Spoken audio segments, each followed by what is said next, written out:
man, this is going to be a show. Start it up. We're off to a very good start. What's up, everybody? Welcome into the DNVR Nuggets Podcast, presented by DraftKings Sportsbook, America's top-rated sportsbook app. Oh, yeah. very low-key, very inauspicious beginning. Thanks, Vogt. You know what? Vogt always has. I got you. That's why, man. I'm ready to go. I'm telling you. I love it. We had some technical difficulties, so the moment's ruined. I'm no longer in the mood. Yeah, dude. Like, It was such a good The opening. mood passed. Oh, it was so, dude. I just want to think back to that previous opening. You should have seen. We did a whole 5 minutes before realizing we were not live. We and had it was no we were idea. laughing. The banter was unbelievable. In all seriousness, though, I'm excited to get through this one because we did do our immediate reactions to the show afterwards, and those, while entertaining and insightful in their own way, it's always nice to be able to go back and rewatch the game and really diagnose and dissect the little details of it. Was able to do that today. So we're going to give you some hangover takes. We're also going to give you some notebook takes, and then step back once again and just try to analyze where the Nuggets are at 4 games into the playoffs. To help me do that, I've got the man full of ridicule. It's D-Line. Chock full of ridicule. Chock full. That's right. Overflowing. Who wants some? You'll get it. Don't even worry. Doesn't matter who wants it. Doesn't matter. Everybody's I hope you everyone don't can want get it. this. I hope you don't want it. You're getting it. Definitely not. And then yesterday it was D-Line in the flannel. Today it's Brennan Vogt. Man, I got nothing for that. I'm sorry. Really? Yeah, I just got nothing. Really? It's comfy, though. I like No. this flannel. I like it too, man. Thanks, man. I'm a fan of flannels. To me, I got my pins and aces on. Oh, You see that little the pins and official, aces. golf. Little promo early on. partner. All right, so Nuggets obviously dropped yesterday, 114-108 in overtime. Let's start with the hangover, Kel. Do you have? There it is. No Harrison Wind, who's literally hungover at the moment, flying in. Did we check on the roof? We check on. He might be on the roof. Oh my God, where's Doug? But he'll be joining us. Obviously later in the week. Can't wait to hear his perspective on all of this. But now that you've had a chance to go home and sleep, Eric. Well, first off, that's a pretty big assumption. That is a big assumption. Actually, you look like you haven't slept. Have you not slept? You look really bad. Yeah. Is that? Have you been crying? Have you been crying? Yeah.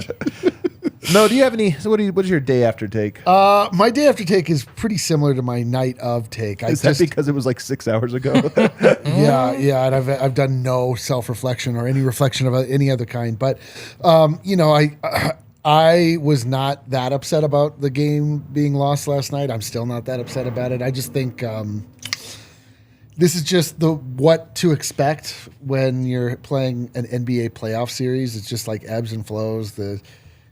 RG brought up a year ago today was the Bones game. Where Bones came out and almost single-handedly won a game for the Denver Nuggets against the Golden State Warriors.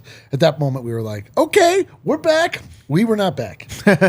Were we that way last year? A little bit. I mean, we had a feeling of like, okay, well, it's not impossible. Man, I'll tell you this: the post-game commentary. I don't know if you had a chance to watch it, though. Even from Anthony Edwards, not getting swept is such a big deal. It's we a all huge know deal, you got swept by the Suns. It freaking stuck in our craw still to this day. There's so many things like that when you are talking about a player or a team or something. Yeah. There are certain phrases you can use to completely discredit them. Yep. Like when they're like, Swept "Oh, swept in the first round," and you're like, "Well, I guess that's it for me." But the Nuggets weren't swept. Like, that's the thing is, even a sweep in the second round is whatever because you won a playoff game that year. It just happened to come in the previous round, and then you get swept. But like the Warriors last year, if they would have gotten swept in the first round, it would have been just so much more meaningfully worse to me. It would have felt so much worse. So the Bones game to me, when you said we're back in it, it's not how I felt. I felt like what I heard from the Wolves in the post game, which was we didn't get swept. Yeah. We avoided the sweep. And like, are we back in the series? Not really. But we didn't get swept. And Anthony Edwards even said, my goal is to never be swept. Yeah, I want love to that. never be swept, which is a great goal. I loved it. I actually really, obviously on the Nuggets end of it, it's different. Kind of glad they were up 3-0 so that to some extent I could enjoy Ant's night. Like, he was awesome. And I think the commentary is awesome. Just cool to see a young player kind of, that quote's cool, and stepping up to the moment and making it happen. Having said that, wish Denver could have shut him down, of course. But I thought it was cool, actually, that the Wolves fans celebrated that one. As you guys said, You are hilarious to me because you're right. Wolves fans maybe have it worse than anybody else in the NBA. They might be the saddest franchise in all of the NBA. Dude, you gotta sell it. But you're hilarious in your sympathy towards the enemy. No. I get it. Like, as you said, the Suns sweep was the worst thing. And the one against the Warriors felt great. But this is what I mean, though. I agree with you that it kind of felt like that was their big goal. I'm not worried about the rest of the series. Well, of course not. Yeah. I mean, it's a while before I think you get worried about those types of things. But it is funny to me. I'm with you, though. I'm making fun of you, Vogt. But I'm the same way. There are teams that, like, I thought I was full of ridicule. No, well, I'm just saying. I'm just bullying over here. Just let me bully. A little bully. I'm just saying. If we swept the Suns, I would love for their fans to feel absolutely horrible. Like, it would be the greatest feeling to be like, oh man, imagine how miserable they all are. Yeah. But like, I'm with you on Timberwolves. One, I know a handful of Timberwolves people. They are nice. I enjoy them or whatever. I don't really have any beefs, like specific beefs. And then number two, they are just so perpetually down bad that there is this thing of like, all right, they got one. Yeah. Wolves in 7. It was all right. overtime. Yeah, you get your Wolves, which I was impressed with. I like the resolve in the face of 0 odds. Yeah. Like, how come no one treats us with these kid gloves? We've been down bad for 50 years, and we got Suns in 4. Yeah. People love mopping the floor with the goddamn Nuggets. I'm not with this. You know what? Any Wolves fans that are watching, I hope you had a terrible night last night. I hope after the Wolves won, you stubbed your toe. I mean, listen, that's what I want Game 5 to go like, for sure. You know what I mean? Now I want the Denver fans to have their night and say Nuggets in 5. And yeah, let's be honest, man. There are like, the more you remove yourself from all of it, the more it's just like there are some real positives that come from this. The Nuggets are by no means perfect in this first round. They have not played perfectly. Later in the show, I'll get to all the very specifics on rewatch. I have some notebook notes here we'll kind of comb through. But this does give them another opportunity to be more perfect. Yeah. And I really do think there's something to the speed of play in the playoffs can't be replicated in practice. It can't be replicated in imagination. It can only be played through. And one more rep of that before going to a bigger test, perfect. I think it's good for a lot of people, including and especially Jamal Murray. What else hangover takes here? That was a big one of mine as I slept on it. The sweep is what we all wanted. Don't need to switch up on that. Fun. Would have been optimal. But this might not be the worst thing in the world. Yep. They're not going to lose this series. I will walk back to New Jersey on my bare feet if they do. That's a mortal lock. And I think getting it kind of like the third quarter. I don't think it's the worst thing in the world for everyone to look at that film, particularly Jamal, and say, hey, like, that's not going to work. And I do wonder if they had just swept them and had a whole week off, if that's the kind of game they come out with to start round 2. Whereas I think now they get a wake-up call. The perfect scenario, the best team doesn't need a wake-up call. I agree with that. But I don't know if this is the worst thing, especially if they come back and just take care of business in front of their fans. And then there might be even more momentum, just in the city going forward. I also just think you get momentum. Like, you want to win on a positive note. I do think if Denver would have eked out that win, that was a bad game. And they kind of, I don't want to say got lucky, because they played well and they made shots, and Denver can do that in the clutch. And they played a great clutch game. But if they would have won that one, you would be going into the next round on a bad game. And I don't know if it really matters, but it was something to be like, I'll say one of my big takes on rewatches, I thought Yoke defensively was a lot better than I thought live. And the Nuggets were not good in pick and roll, but and some of it was Jokic, don't get me wrong. He had some things where he just missed the read or was playing down the court a little bit too much when he needed to be up the court more.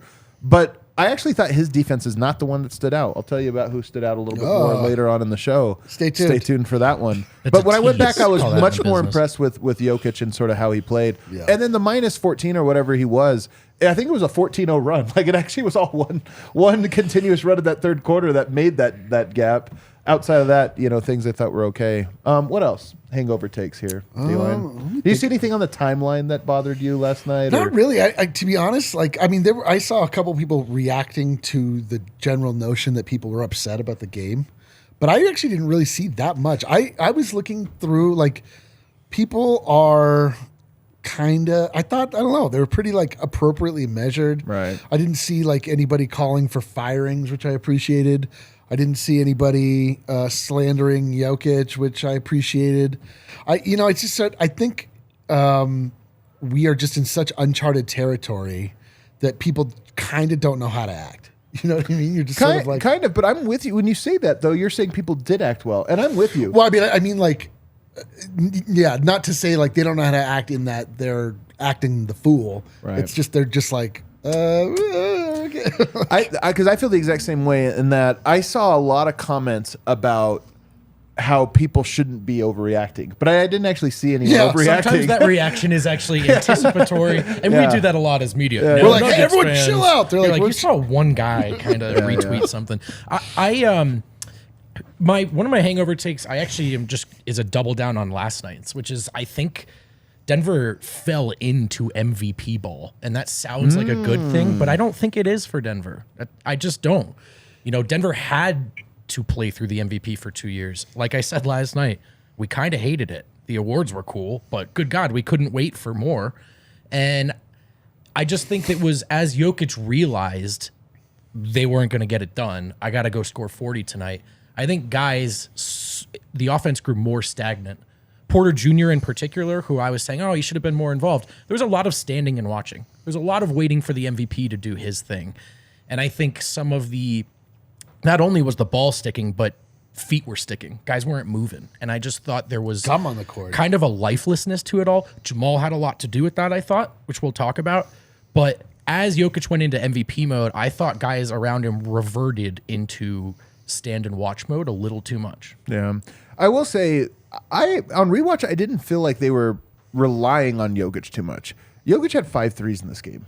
15 points. If you take that away, he had 28 points, which is kind of an average Jokic game, right? And usually he doesn't hit a 3, or if he does, he hits 1. To get 5, and they were a lot of grenades. It wasn't like, they went through him this play. It was nothing happened. Let's see what Jokic's got. Heave a 3, knock it down, and he gets up to 43. But so I wouldn't mind them going to Jokic more because I feel like he has it, and I feel like he's picked his spots in this one. Well, him scoring is not bad. I just think other guys have to avoid the trap of like, this is a Jokic possession. Yeah. It's a Jokic possession, but if you cut, it might become a you possession. In some ways, I feel like this was the first game. Sometimes you don't make major adjustments until you lose, and then you make an adjustment. And I do feel like there was a little bit of Denver has some minor adjustments. They're not like major rotational adjustments or, hey, we're a different identity now. It's just little things like, okay, now here's how we free up a Michael Porter a little bit better. Here's how we free up a Jamal Murray when Nickeil Alexander-Walker is you're not being able to screen him and stuff. Yep. So it's little tweaks like that I just don't think Denver has had to do. And now it's probably smart of them to try to go to some of those. So we'll kind of get there. Is there anything else before we get to the notebook? Is there anything else that's just sort of general takes? I am somewhat worried about Jamal, just in that he looks so tired already, and that this is so grueling. But one of the notes I had in the grades that I like that you just touched on was, Jamal could make life easier for himself. I think the team and the staff could too. It's the modern NBA. A lot of teams are able to get switches when they want, right? Yep. A series of timely screens. So true. And you no longer have to deal with Walker Alexander. Murray is killing the non-Nickeil Alexander-Walker minutes. Alexander-Walker. He's or like not even minutes. Just when you get a switch, when he does get a switch, he's killing Mike Conley. He's killing whoever else.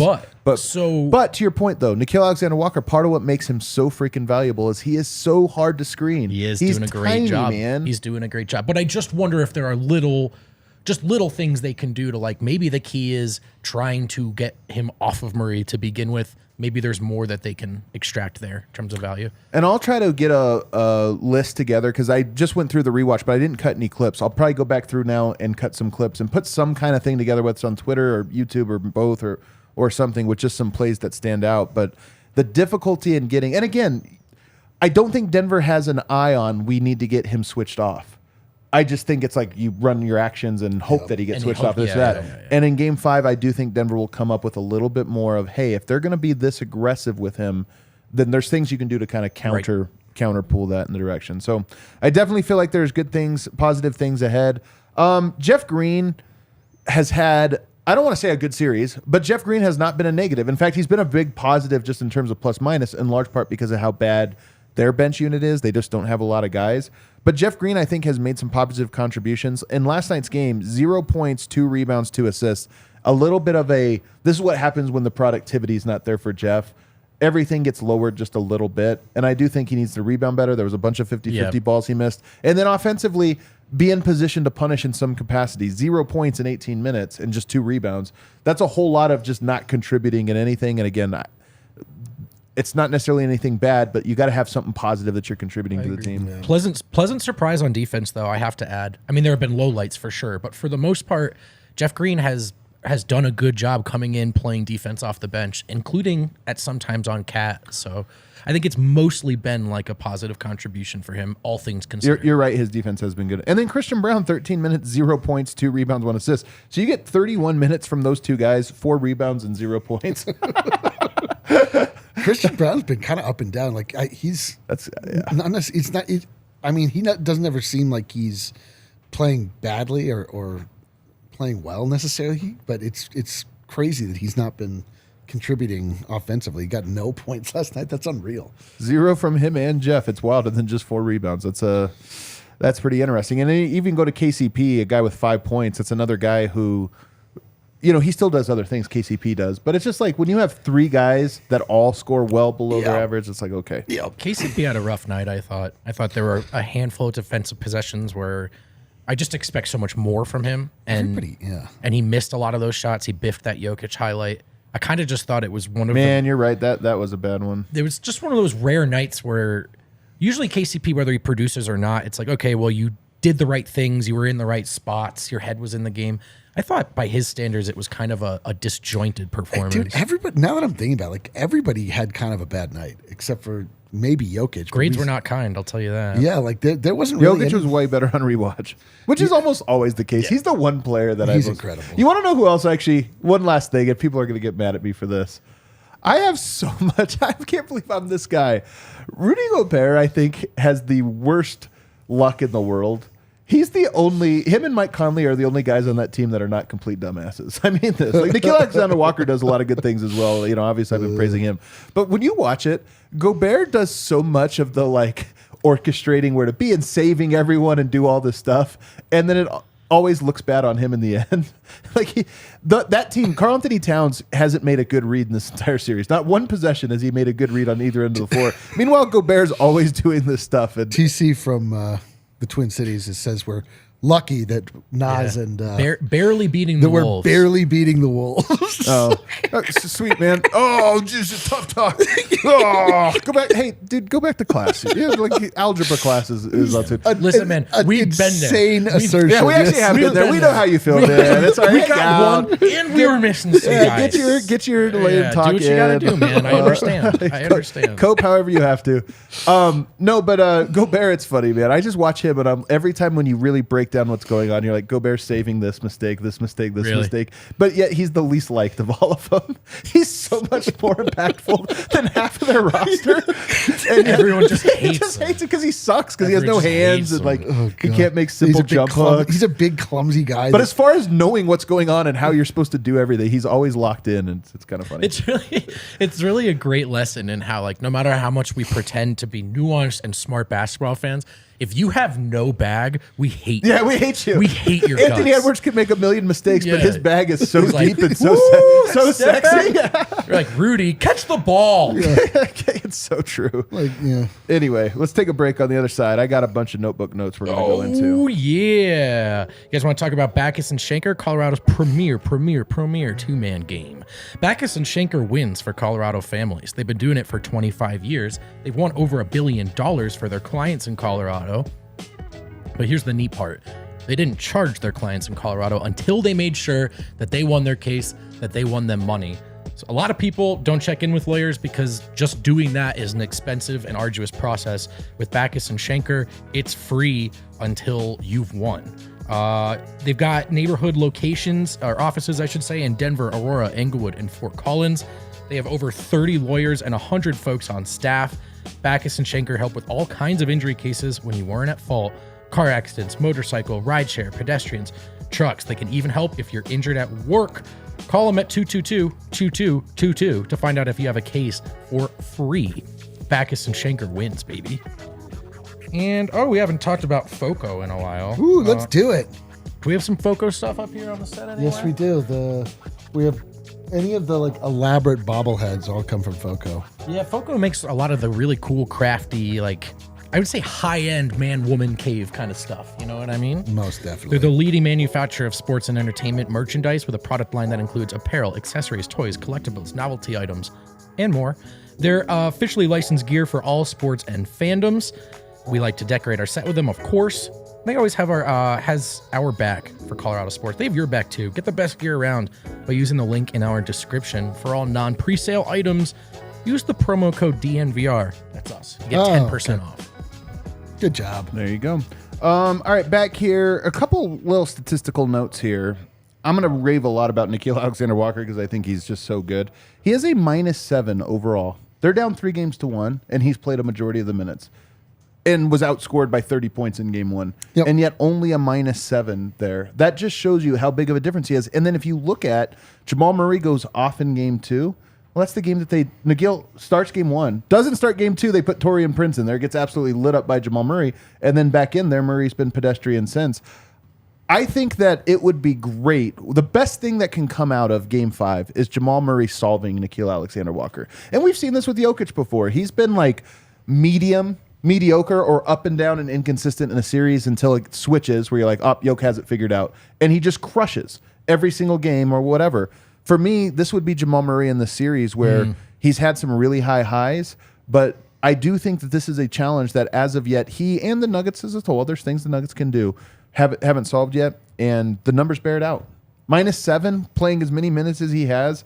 He's played 109 minutes, is that right? 109 minutes, and basically is an even in this series, but you're down 3-1. It's crazy, man. It's crazy. And did we confirm it was the Taurean Prince game that Murray went for 40? That was game 2. That was game 2? Yeah. I mean, that's black and white right there. That's night and day. This guy's making a difference, man. Taurean Prince, by the way, the second worst plus-minus. Do you know who the worst one is? You would guess, right, if you guessed. Karl Anthony Towns.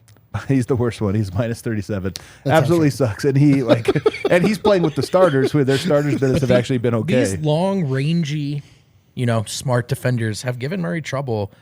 I wonder what the solution is for him. Obviously, he has to just be better, like on a face value level, but so much of it is just dribbling, and trying to turn the corner. And I just wonder if the key is maybe just moving a little quicker. Well, I do think when we think about perfect roster construction going forward, I've always said Denver would be smart to have a great secondary ball handler, but especially if that came from a wing position. Joe Ingles is the guy I always bring up because he's one of my guys that I just love. But that mold of player where if you get a guy like this, one of my notes I have in here, and I'll cut some clip of this, Nickeil Alexander-Walker is face guarding Murray to a ridiculous degree. The ball's on the whole other side. Jokic doesn't have it. Just goes to Aaron Gordon in the corner, and you jog through. Nickeil Alexander-Walker's like chest to chest on him in a way where it's like zero help. And you're thinking that's a huge emphasis because Jamal Murray is such a head of the snake in terms of who can just initiate the offense. Right. And I think there's going to be things Denver has to do. Now, number one, Bruce Brown maybe can be a little bit of that guy. Maybe Denver experiments with their rotation and where Bruce comes in early for KCP. That's one way. The other way is have Aaron Gordon be the initiator because I don't think they have guys that can pressure him properly. He's not a great ball handler if you have somebody that can pressure like a Dylan Brooks or something like that. But I don't think they do. I think he's going to be able to bring the ball up against that pressure. So I think that's one way to get Murray off. He's using up so much energy just dribbling the ball up the court against this dude. Yep. I mean, that's... And just like thinking about reflecting on the game, it's like Murray has a hard time getting over even the half court line. Right. And then he's just like trying to get off, like going from side to side, like trying to use screens, not really being able to do it. The offense is not starting up at all.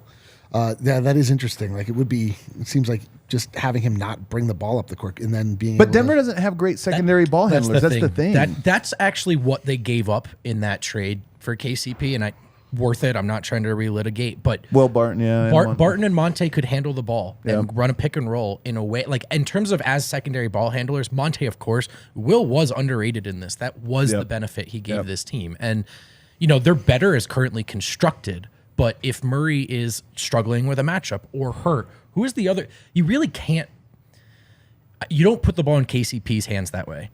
He's just not that kind of guard. So I think you're seeing it. And Bruce, who has mostly had a pretty good series, 0 assists to 1 turnover last night, 25 minutes. Yeah. He's just not a great point guard. So I think that's a big part of it is you're seeing just the limit of ball handlers on this team right now. And I think it has actually been brewing over both of those games. But again, Denver, I don't think needed to make adjustments because they hadn't lost. Right. And now there are things I think you can do to free that up. We'll get to some of them. One thing they can do is I think you need to use Aaron Gordon flare screening for Michael Porter a lot more. So one thing that's happening, and they finally made the decision to put Karl-Anthony Towns on Jokic and use Gobert on Aaron Gordon. And it's smart. I thought Denver would be a little bit better at attacking that, and they haven't been. And one reason, and the easiest way I think you can get to this, I'll have a good clip of this later on today, but if you have Aaron Gordon in the corner or in the dunker, which is his natural spot when you're running like a pick and roll, and then you have Michael Porter on a wing, which is his natural spot, basically you have Gobert just playing rim protector, ignoring Aaron Gordon as much as he can. If right when the pick and roll, the center pick and roll happens, or the side pick and roll going towards the center happens, which is how Denver runs it, as soon as he's attacking the paint, Gobert's in the paint there ready to step up, I think that you need to have an automatic trigger and proper timing to get Aaron Gordon screening on Michael Porter's guy, because what it ends up doing is taking out both. When a guy's cheating that far over, it takes out both defenders. Either Rudy Gobert is going to be a full-on help and ignore the flare screen coming, or he's going to have to be sucked into the flare screen and the paint's open. And right now, Denver has just had a lot of stagnant Aaron Gordon in the dunker or whatever, and I think it plays into their hands. So building in some set plays that hopefully lead to tendencies in a natural flow, to me, it's the easiest thing you can do, and I think it just will naturally punish them a lot. Is there any chance, is this something Denver is going to be slow to realize or reluctant to show their whole hand as they're up 3-0? To me, this is a thing that should be part of their natural flow. Part of what makes the Warriors is these types of counters are almost ingrained in them. Right. They just naturally know, and their offense it's very rare that the Warriors will get slowed down the way the Nuggets are. The ball moves, the players move, and sometimes they're off and the timing's off and everything, but they're always doing it. And this is one to me where I think Denver can up. Those types of things should be read in. But here's one thing I was thinking about a lot last night in regards to Murray and him solving Nikhil. I really do think the playoffs are where a player grows. Yep. I mean, the offseason, obviously, and the regular season, there's little pockets in there. But you can't replicate this level of play. It's like training at max. Like most of the year you train at 50% or something, and then for a 2-month stretch you train at 100. You're going to get your biggest gains there. I just think that the Nuggets as a team can also get their biggest gains because they have to. Yeah. You go to the tape and you're looking at these things like, okay, I see that. This is where I'm going to screen. The timing's going to get more and more refined. Yeah, I mean, during the playoffs, you see the same team over and over and over, and it really comes down to being able. It's like it starts off like who has the better talent, and then you start to really study the other team. The other team makes adjustments. You make adjustments, and then it really becomes like the execution of both strategy and talent really come into play and coalesce in such a way that you don't get in the regular season. I agree with you. It's like, can you exercise your mind and your ability and your teamwork, and all of these things have to work in concert, and you become a better team because the pressure is great. To me, it's the overall note that I just have is again with this team, this Denver Nuggets team, they just need to feel it. They just have to feel it. Yeah. And they just, they came out so slow yesterday. Right, but there's little details that are interesting for sure. Here's the thing, and this is one of the troubles of being a daily podcaster. Is there's a lot of well, why are you guys even talking about this? They're going to win anyway. And it's yes, they are, but it's interesting to talk about the details of it because basketball is interesting. So yeah, face guarding Murray a lot, or first of all, that back screen I think is going to be huge. There's so many different. You think about. I always talk about Michael Porter's favorite screen is that flare screen. So he always hits it, and if the defense goes over, he slips. It's going to be the same for this one, where if instead of reading the over, he needs to set the good screen. But if Gobert sucks in, then he dives and he's going to dunk on Gobert or around him. Great note, man. So there's things there, and I just think they have to look at that, read it, and hopefully they get to a position where those two guys specifically are getting that action a lot. The defense to me that was horrible. It was really bad. Lots of blow-bys, and one culprit in particular, and it was Jamal Murray.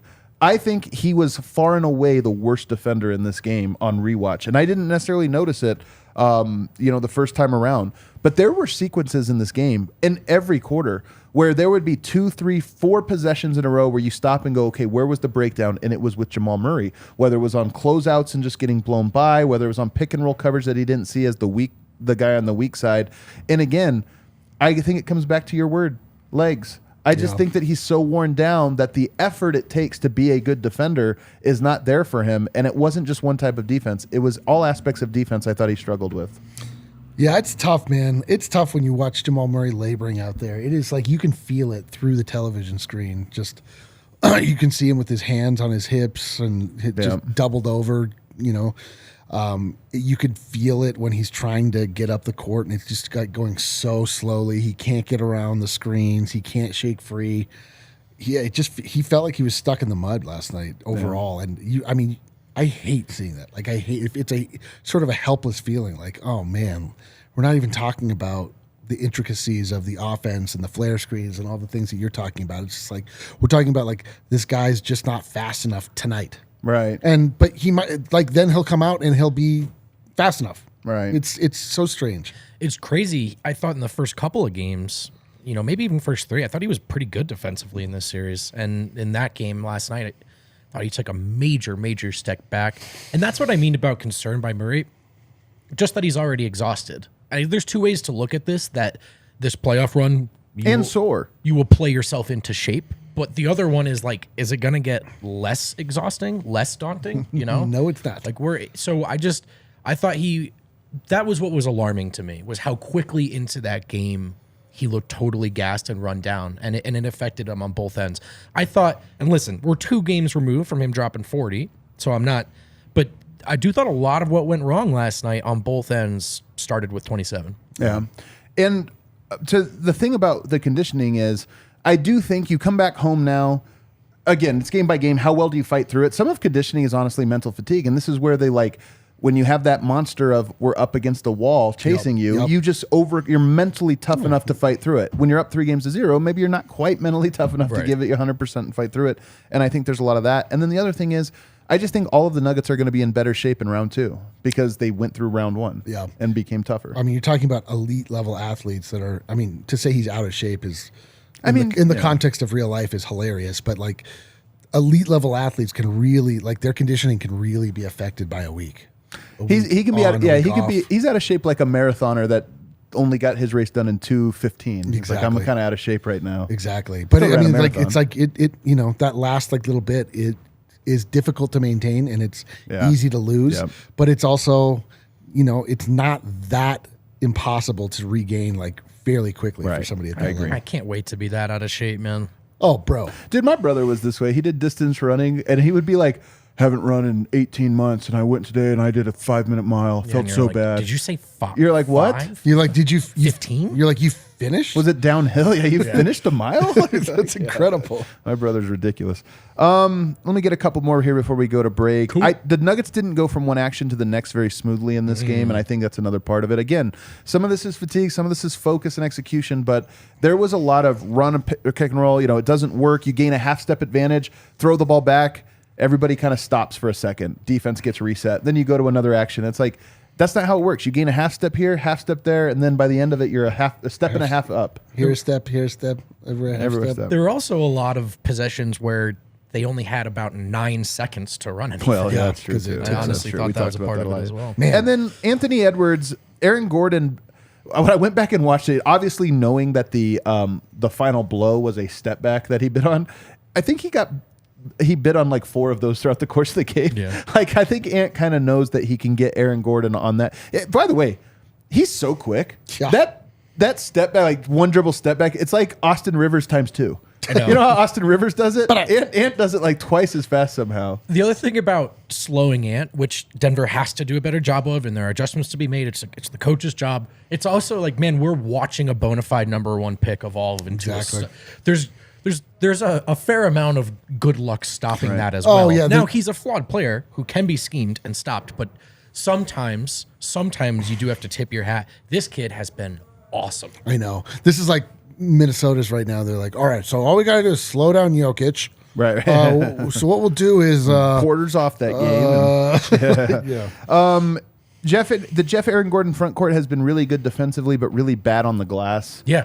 So that's, that too. surprise, but that's a part of it. But to give AG some props, he had 8 dunks in this game. All of his buckets were dunks. And he muscled through a lot of contact for dunks. They were big boy dunks. He was also a +2 in the loss because his bench minutes have been really good. Yeah. I think Gordon, I gave him like a C+, I think, because the Ant thing really stuck out in my mind. But throughout this series, I think he's been solidly in that B range of there's stuff you could ask for if you're greedy, but I think he's mostly done his job. Well, who's having the worst series of both teams right now? Karl Anthony Towns. I give Aaron Gordon a lot of credit for that. Yeah. He's done, even though he's fouled, he's done a very good job on that. All right, let's take a break. On the other end, I got some keys for Jamal Murray against Nickeil Alexander-Walker, as well as a couple other notes here about the game and some adjustments Denver can make. Illegal Pizza's super dope. I like to go there when I'm hungry and when I'm trying to hang out with my buddies. As D-Line pointed out, I'd usually have to invite them first. Yeah, bring the buddies. They're not just hanging out there waiting. It's a for real me. BYOB situation. But sometimes I go and it's like, man, buddies and burritos. Let's get a beer too. What a treat. Maybe you're a margarita folk. They have margaritas too. It's super dope. You also don't even have to go to Illegal Pete's to eat Illegal Pete's. Here's a life hack: throw a graduation party. They'll cater it. If you go to catering.illegalpete's.com, you can throw the coolest graduation party in your class. Everyone else, they're gonna have their parents catering that. Oh, dude! And then you do that thing where you tell everyone like, "Oh, check out my diploma," and it looks like a curled up piece of paper. It's a taquito. Oh, I like that. Look at my diploma. It's a delicious taquito. Check it out. Make dreams come true at your graduation party with Illegal Pete's. Go to catering.illegalpete's.com. Classic graduation humor. Oh, classic stuff. DraftKings Sportsbook is America's top-rated sportsbook, and they're also an official betting partner of the NBA, the National Basketball Association. It's playoffs time, if you ain't noticed yet. That means big hoops action with DraftKings Sportsbook is happening, and new users can get in on it with a $5 pregame moneyline bet. Score $150 in bonus bets if your team wins. Make sure you use promo code DNVR when you sign up. If you've already signed up, you can get in on a no-sweat same-game parlay. Take Dev's advice, you'll probably win. If you don't, you're going to get a $10 free bet back because DraftKings has your back. Download the app now. Sign up with code DNVR. Again, new customers can make a $5 pregame moneyline bet. Score $150 in bonus bets if their team wins. Only at DraftKings Sportsbook with code DNVR. Gambling problem, call 1-800-GAMBLER. In Massachusetts, call 800-327-5050 or visit gamblinghelpline.org. In New York, call 877-8-HOPENY or text HOPENY 467-369. In Kansas, call 1-800-522-4700 on behalf of Boot Hill Casino and Resort. 21 plus in most eligible states, but age varies by jurisdiction. Eligibility restrictions apply. See DraftKings.com/sportsbook for details and state-specific responsible gambling resources. What do we? What's so funny over there, Kyo? Brennan said Hopeny instead of Hope, New York. Is it Hope, New York? Hope, It's New the second York. time I've said Yeah. Hopeny. You know what's funny though? If you know Western New York, Hopeny very much sounds like a place. It sounds like a plan. Yeah. Happening to I really thought that was a place. Hope, New Poughkeepsie. York. Yeah, it's Hope. Poughkeepsie, Hoppany, Hope. Hope, Schenectady, Schoharie. Schenectady. Hoppany. That's ridiculous. All right, back here, segment 3, DNVR Nuggets Podcast. So I will say this. One thing is, I don't want to give Nickeil Alexander-Walker too much credit, Yeah, as much as settle I've been down. raving Chill about out. it. Well, I think it's a combo. I think it's the combo of him and Rudy Gobert, because you have Gobert in help side, protecting the paint, and he's a very good rim protector, and he's just smart. Again, a lot of dumb players on Minnesota, but he is a smart one. And then Nickeil Alexander-Walker, that duo. So I think part of how does Murray handle Nickeil has a lot to do with, well, can you get Gobert out of the picture? So some of the attack for Denver is, as I mentioned, using Aaron Gordon a little bit smarter.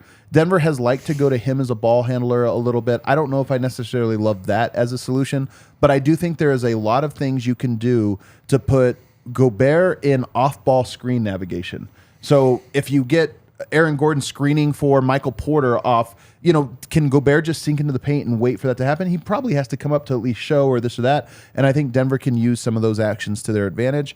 But number 2, Murray has to get to the rim. I think a lot of what's going, like, he's a lot stronger than Nickeil Alexander-Walker, and in the times when he can get downhill, he's been effective. But there's a lot of, like, Murray is a very good footwork scorer. He gets to his step back, he gets to side steps, he gets to little shot fakes and this or that. When you're playing a guy who is so light on his feet, this is the thing about Nickeil Alexander, is even if you beat him, he recovers really, really quickly, and he has that length. Those little side steps and step backs become contested jumpers, Right. which is what they've been. So I think getting to the rim is a key, but it's a 2-part thing. One, it's Murray being aggressive going to the rim, not settling for the jumper.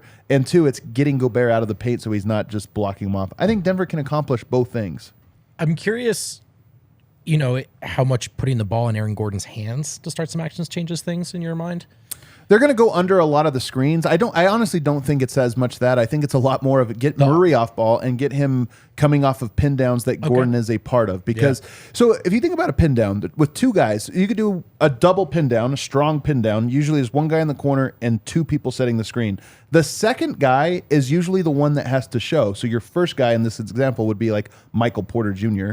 and the second guy, or KCP, and the second guy being Aaron Gordon. Gobert can't just sit in the paint. He's going to have to step out at least for a second just to show on it while the Nickeil Alexander-Walker navigates all of these screens. Otherwise, you're going to get a switch, which you don't want. So I think that's going to be a big part of it, is getting him running off of actions like that and then having the triggers immediately after that so he can't just like show and recover and get back to the paint. But again, Denver hasn't gone to any of these things. Denver has been more or less running their base offense. Right. Because they have, if you're winning, why make an adjustment? Yeah, And to that point, kind of what I was getting at with, if you're into silver linings, I know not everyone is, how that loss can be beneficial, right? If they lose that game and you see these adjustments in game 5, was it the worst thing in the world, to see it and see some film and have these conversations before round 2? Because there's going to be more challenges to come. And then, secondly, I think Aaron Gordon has been a beast offensively when Gobert's not out there. So they play these staggered lineups, and we forget that the thing that makes Aaron Gordon so dynamic is he's stronger than everyone that's not a big. But right now he's not, because Gobert's stronger and longer. But whatever it is, Torian Prince or somebody like that, he is just absolutely abusing him. And I was thinking about this here. Gobert is better defensively and a tougher challenge for Jokic than Ayton is. I think by a lot. Like Ayton, I'm very curious to see it. We're going to see it next round. But Gobert is at least like a really, again, I just have a lot of respect for him. Even though Jokic kind of cooks him, it still takes a lot out, and he also does a bunch of other things on the court. He can both guard Jokic and the paint in a way that is as productive as you can imagine against Jokic. I don't think Ayton is that at all. Nickeil Alexander-Walker is an interesting one, because coming into the series, I'm not sure I would have said he would be meaningfully better than Torrey Craig or Josh Okogie, but I kind of think he has been. And so I wonder if easier matchup for Jokic in the next round, easier matchup for Murray, even though it's a tougher team individually, Denver, I think, should have an easier time. And then Aaron Gordon. Oh, my God. He's the one that ultimately, like, if they try to stretch you out and play some of their small, like, wingier players, Aaron Gordon is way bigger than all of their guys other than Biyombo and Ayton, who they're not going to play together. Yeah. I mean, I put this on the timeline a couple of days ago and got chastised for getting ahead of myself that Aaron Gordon's going to have a huge series in the second round if they match up with the Suns. Like, I think you're right. That is where I look at the weak link in the front that the Suns are able to present. Like if they get Durant on him, if they get Booker on him, if they get Torrey Craig on him, if they just like, you go down the list, you're like, yeah, he can abuse him. He can abuse him. Josh Okogie, he can abuse him. Like there's just they're not going to put Okogie on him. I just mean like you get switched up. Like all of these scenarios, like there's so many players that if AG finds himself being guarded by, he will absolutely be able to take advantage. And we saw, I mean, AG had a monster game against the Suns. Granted, Jamal Murray wasn't playing, but like that Christmas game was like one of the biggest showcases for AG we've seen. I don't really see it being any different. I see him being able to get to the rim a lot, him being able to cut, him being able to receive passes, Jokic being unlocked. It's going to be we're getting ahead of ourselves, obviously, but that Jokic to Gordon connection has stood out in the rare minutes when they're not playing against the Twin Towers lineup. Yes. And Denver, of course, is winning in the margins in other ways, but I think in that specific way, it'll be better. And the other thing, too, is all things considered, as a starter on a contender, Gordon's going to come out of this round relatively untaxed, I think, compared to some of Phoenix's players who are logging 43, 44 minutes. It's true. Like Kevin Durant is going to have to guard one of Gordon or Jokic sometimes, right? At times. Yes. That's not going to work. And when it's Gordon, I just think he needs to be A, active, but B, physical as hell, man. Yes. You know, those guys should Both be those exhausted. So Jokic and Gordon should just absolutely abuse Kevin Durant. And I think that it's a little underrated how dominant Jokic is, even against Gobert, when there's not a secondary big out there. Yes. Like in this series, those brother. And just looking at Ayton, who has had good series in the past, but again, a lot of length on that team in prior iterations that's not there anymore. And I just look at it and go, Denver's going to have a hard time on the other end of the floor. I think their defense is going to be rough. But offensively, I just look at this and go, I think Yoke's in line for a monster series next round. I think Aaron Gordon's in line for a monster series next round. And I think Jamal Murray is in line to have an easier series than he's had this one. And, who knows, man? Like, the one time he's had the easy matchup in the series, he went for 40. So we've always seen Jamal Murray rise to the occasion to play against Devin Booker. Right. Yeah, man, this can be cool. If we see these adjustments, it could be fun. What I'd like to see them do is beat the Wolves first. They do need to. And one note I have on here, good I've talked about how concerned I am about Denver in the pick and roll.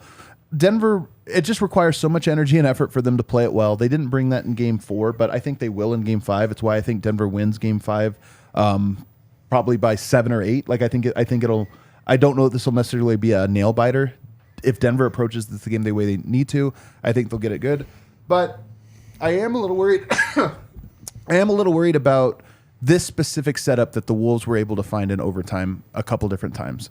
Switch Michael Porter onto the ball, put Jokic Porter into the pick and roll, and put Jamal Murray as the low man in the corner who's the help side. When he's the helper, and part of this is, again, it's just so fatiguing. That's the most ground you have to cover.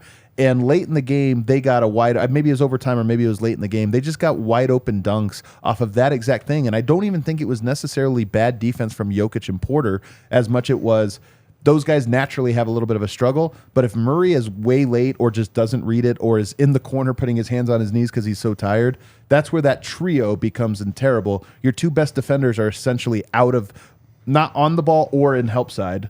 They're in secondary help, but you never get to that because Murray's not rotating quick and Porter, Jokic are just so limited. So those are some of my notes, but I think Denver's going to be a lot more locked in game 5. I think Denver has more adjustments to make. I think coming back to altitude and all these things, I don't expect Minnesota to lay down because I think Anthony Edwards is a prideful guy. They have enough young players that have energy over there, but I do think there's something too. Denver can do their work early in this game to where all of a sudden now this is not a team that can necessarily be this is not a team that can necessarily be like hyper aggressive. They're gonna have to start launching threes and doing this kind of stuff, and I just think it can snowball for Denver in a good way in game 5. All right, let's take a break. On the other side, we'll go around the association, talk about some of these other teams. You might be with us here for game 5 at the DNVR Bar. You better Colfax in York. You might be at home, Ball Arena, wherever you're at. Try to get yourself a Mile High City Golden Ale. It's that retro look with a new fresh taste. It's the new official Denver Nuggets beer at Breckenridge Brewery, which is the official beer of DNVR, by the way. We love Breck. We love the Nuggets, which is why we love the Mile High City Golden Ale. It's delicious, and you can leave that can or that case up as a decoration in your man or woman cave. You don't have to do that either. You can just drink it. Recycle it afterwards. Use the Breck Beer locator. Tell it where you live. Tell it what you're looking for. It will tell you where to go. Breckenridge Brewery, the official beer of DNVR. Check them out. They're our friends. The beer's good. And they're Colorado, and we love Colorado. Yeah, dude. All righty. We back. Final segment. We back. I don't know if you guys have been watching other basketball teams. I don't care. I have, actually. Let's just go through the NBA and talk about some of the trends we see. The Heat are up 2-1 on the Milwaukee Bucks, who are bringing back Giannis. Now, some of the things that are being reported and kind of whispered is that Giannis wanted to come back in game 3, and the team was like, no, you're not. Which is always an interesting one when a player wants to play and the team is being overly cautious. Of course, you understand that's a guy they want to have around for a long time. But I look at this and I go, Miami's not a good team. No, they're not. But they're such a matchup for a team like the Bucks, who, by the way, have lost Giannis. Worst defensive rating in the playoffs so far. Remember, they had Drew Holiday, first team all defense. They had Brooke Lopez, who's defensive player of the year candidate. And yet they're giving up the worst defensive rating to the Miami Heat. Yeah, that's not great. I got a couple takes on this. One, I think Eric Spoelstra is one of the great coaches in the NBA and one of the best playoff coaches. And this is the thing about the Miami Heat. They're never good at anything, but they're very good at like knowing what they need to do, simplifying the game plan, and then executing it. And I just feel like this is why they always suck and they always make deep playoff runs. I hate it. Also, they could have 150 points, and I would be disgusted by that offense. Oh, the Milwaukee one? No, the Heat. Oh, the Heat. They could of have course. 200 points, and I'd be like, I don't want to watch this. But Man, we talk about playoff Jamal, being a real thing. Jimmy, man. Playoff Jimmy is the ultimate thing. That dude is not a good offensive player, and he's like the number 1 offensive player in the playoffs right now against the number 1 defense. Those threes that he does not hit for 82 games. Yeah. And then he's MPJ in the playoffs. Yeah. Celtics up on the Hawks 3-1. Yeah. I don't really have any notes on this one because, to be honest with you, I haven't really watched it. Here's what's up, though. The Celtics. Yeah, I know someone who's watched Celtics it. are going to play the Sixers, and like, what do I do with my hands? You have, man. What do you do with your hands? Who are you going to go for? Who are you going to go for? I think. Put it- don't say make it. me say Put it. it on Who is wax. it going to be? I- Put it on Put it on. wax. Put it on. Put Right it on now, bits. sometimes you don't know until a game's happening. I agree. And you're kind of like, wow. Here's how I anticipate feeling. Okay, I love Yeah. this. Boston cannot win this title, but I will accept Boston knocking Philly out. Here's the thing, man. We're doing like a little haters ball thing here. Embiid's never made the conference finals. Yeah. And I just want that to continue. And I kind of think it will, man. I just kind of feel like there's something to it. Like, if I don't want to have to tip my hat to Joel Embiid. Oh, yeah. I hate the Celtics too, man. Not as much as you do, but I hate them not that far off. This one's an easy one for me, man. Celtics in 4. Let's go, baby. I think I'm pulling for the Celtics. I think I'm pulling for the Celtics. Where are you at, Eric? Lake and Ball. What's up? Yeah, I don't have. I have to constantly remind everyone that I have no feelings of acrimony against the Celtics. You should, though. I should. I mean, why? Who cares? Like, to me, they don't exist. Okay. Like, they're not part of my world. You know what I mean? Like, so I can't. I want to spend all of my hate towards the Lakers, the Jazz. Dude, you're already getting the like, I don't want to get ahead of ourselves, but a Lakers Celtics finals would be the perfect thing for this NBA. That started at to begin the season. Lakers Warriors in the next round. Like, can we get Suns Lakers? Can you imagine how great that would be? Lakers, like all these storylines, and you're like, God damn it, man, this is so lame. It's so lame. And it's even the smart people that are like, it would be really good for the league if we can get. And you're like, who gives an F about the good of the? What is actually good for the league? What do we mean? What's good for the parity, league? yeah. Huh? Like, actually, no, I'm just saying. Is it good that I think they're mean like ratings and money, and what part they of me is like, is it the league better if there's more money in it or more ratings? I don't know, man. The league might be better with less of those things. I'm serious.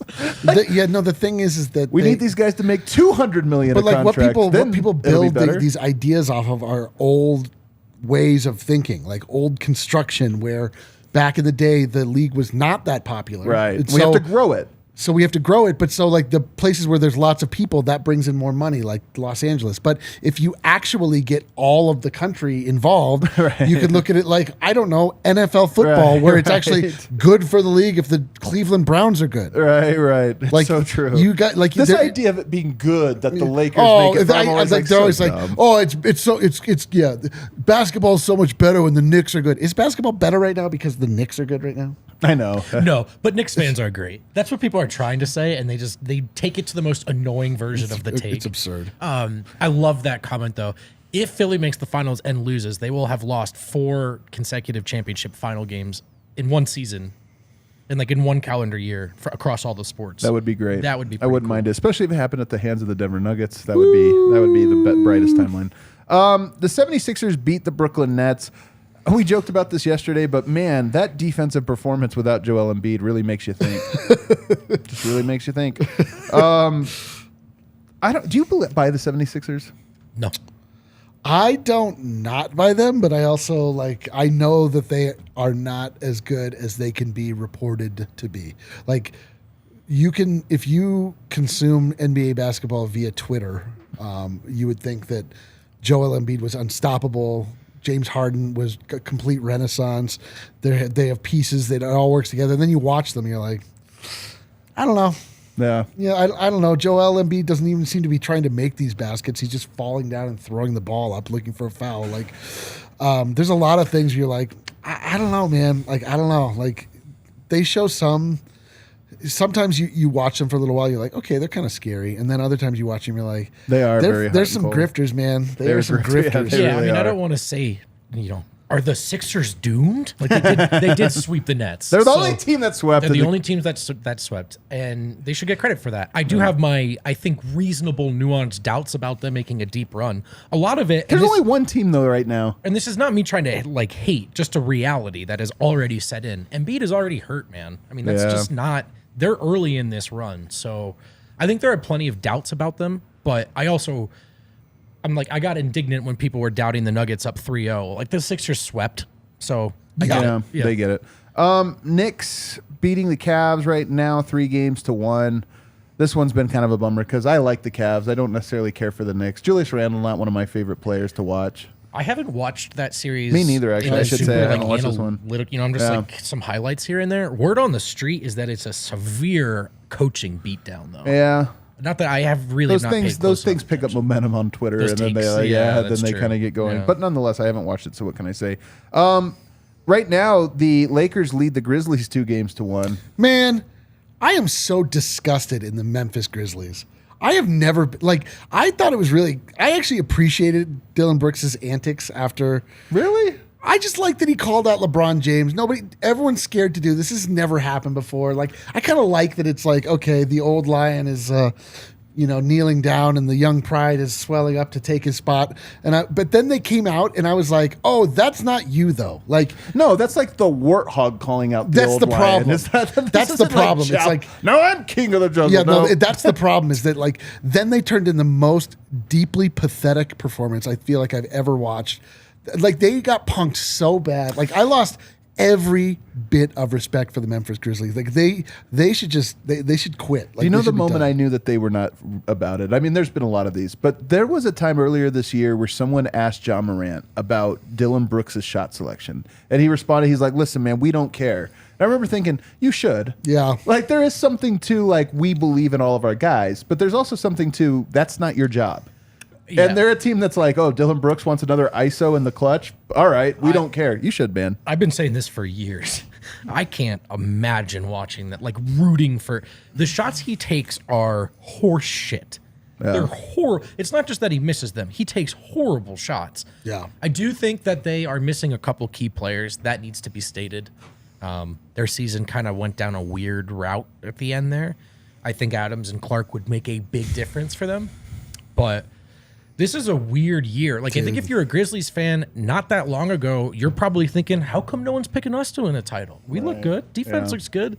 And now I think you're having a hard time lying to yourself about that. The series of the playoffs, Sacramento and Golden State locked up 2-2. And De'Aaron Fox, is he out or questionable? He broke his finger. Yeah, so he's did Kobe. doubtful.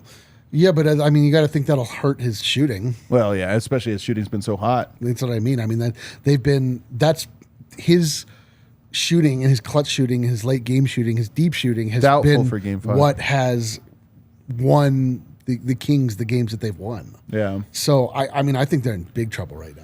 They are. At the same time, the Warriors are just that team that's becoming the Warriors again, man. I don't think they're fully there, but they have pockets of it where you're just like, they got to do it on the this road. team. They got to see it on the road. They do. They literally they have a lot of cannot win on the questions. road. But you're right, though. I have never been more confounded by a team than this year's Golden State Warriors. They cannot win on the road. It is remarkable. But they've had possessions. I know what you mean. They've had possessions where I'm like, fuck. You just try to think about how would Denver look against the ball moving the way it is, and you're like, not fuck, great, not Bob. good. Yeah, we're struggling with like 0 passes. Right, Minnesota. but then it's like, okay, who's stopping Jokic? Of course, They also have the non-Steph minute problem, which is where a lot, because they still do the Golden State Avalanches, but in the past, then they would further separate in the bench minutes. And like this group, I think, like they'll do the Warriors thing, and you look up and you're like, oh, we're only down 5, and it's because when Steph isn't playing, like they're terrible. I think the Kings have recused themselves well in the series. Like if they lose the way, I think Warriors are going to win it. I actually think Warriors are coming out of that side of the Western bracket. Yeah, Kings have my respect, though. But Kings, like I just have nothing but respect for them. I love the way they play, and I will say one thing, and everybody's kind of talking about this, but you really see the difference between Jokic and Sabonis in this series because Sabonis is just so much more limited by Kevon Looney, let alone Draymond. And you watch Jokic and just like how he gave both of those guys all they could handle. Yeah. I pray we get a Nuggets-Warriors Western Conference Finals because I just think that series to me is so fascinating. And we talk about Denver every round getting better. That's the series that will either they'll lose and the Warriors go on again to win the West for like however many times, or the Nuggets will become the best version of themselves by the end of it. And I just want that one so bad because I think Denver would. I actually think Denver's ready for the Warriors at their peak. Man, and I hope we get it. Denver is in this place where it's we're coming off a loss right now, so it feels a little bit down, but like we don't know how good they are. Like they don't know how good they are. They have shown us moments this season, moments in this playoff series a little bit, like in the first game, I'll say, where you're like, oh baby. Baby. Right. The thing about the Kings, man, I am equally as in on Fox now going forward as I am out on Sabonis. So crazy how that's I played hate out. to just be so like, I don't want to be toxic about it. Like if he figures it out, has some great games, sick. But some of this is tough matchups, though, man. I know, but he's not an entirely non-shooter, and they're just like, oh, take the 15-footer. We don't give a He's shit, not good and enough he at doesn't it. want to. Yeah. Dude. Like he's supposed to be more skilled than I'll that. say this, though. I think the Kings are better now than they were 10 days ago before the playoffs started because of this thing. They rose to the occasion in those first two games. And even in these last two, they almost rose to the occasion in both of them. So it's like, I look at that and say they're better. And I just think Denver, same thing's going to happen to Denver, where they're going to lose some painful ones, but it's going to push them to this zenith that I would just love to see. And it would happen right before the finals. So if you win it, you go into the finals with that momentum at your back. It would be great. And then the Suns leading the Clippers 3-1. The Phoenix Suns continue this miraculous run of, they really are like, we have to get this done, man. We have to. For the good of basketball. Like, what's going on, man? This is like Game of Thrones, where the Red Priestess like curses all of his foes and they all die, so he never actually has to go to battle with them. That's how I feel with the Suns. They just have somebody in there throwing the little worms on the fire so that they never have to be challenged. 2 more stars are out. That's crazy. Yeah, like, oh no, the curse came in. It was like no Paul George, and it's like, man, what a bad break for the Clippers. But then the Clippers won, and they're like, all right, hold on, no Kawhi Leonard either. Too close. Throw in the towel. I hope so. Both of those games happen. I will say this: the odds, if Denver loses or if Phoenix loses, it hurts their odds in the next round, I think, a meaningful amount. So if Denver wins and Phoenix loses, I think you should feel great if you're Denver, because Chris Paul has to go back out there, his old ass, drag himself up and down the court, and I think it'd be great. Vice versa, if Murray has to go out there looking all hobbled and has to go back to Minnesota for another game, I'd just be a little bit more nervous. Any other thoughts about these playoffs? I'm just as excited, as I was before yesterday, and actually more after this show, because we just use the word adjustments. It's cool to hop on with Mares on a Notebook episode and hear what the actual adjustments are. And I think there's something to this notion that Denver's kind of been in like the base gear. Yeah. This is good enough. We don't need to show you the full kitchen sink. And I'm excited to see how they respond. Still think this team's really good, man. And also, the Wolves are a mess, but sweeping is hard. The Golden State Warriors couldn't sweep the Nuggets without Murray or Porter, and they won the title. Right. So you lose a game. No, it's rare. About how you respond. I mean, it's rare. Sweeping is pretty rare. No, I feel. I mean, I'd like to just like I'm finding it very hard to not get too far ahead of myself with these playoffs. It's a lesson we need to learn. It's a lesson we know. But it's like the Nuggets have looked so good, and it's hard to imagine them not getting past this Minnesota team. But they've got business at hand they need to take care of. The table is set for a pretty remarkable night at Ball Arena to see them close out a team, hopefully, and move on to the next stage. The Nuggets are ready for this. We've been prepping for it for now. I feel like 10 years. So it's like now it's let's do it. Let's go. Like I want to see their highest heights. Close out Game 5 tomorrow. We'll, of course, have a pregame show, watch-alongs, which have been a lot of fun, and then the postgame show right afterward. Hit that like button for us on the way out. See you. Buff Show is up next. Lots of guys entering the portal. Some guys transferring in. Very interesting day from the Buff Show. We'll see you guys over there.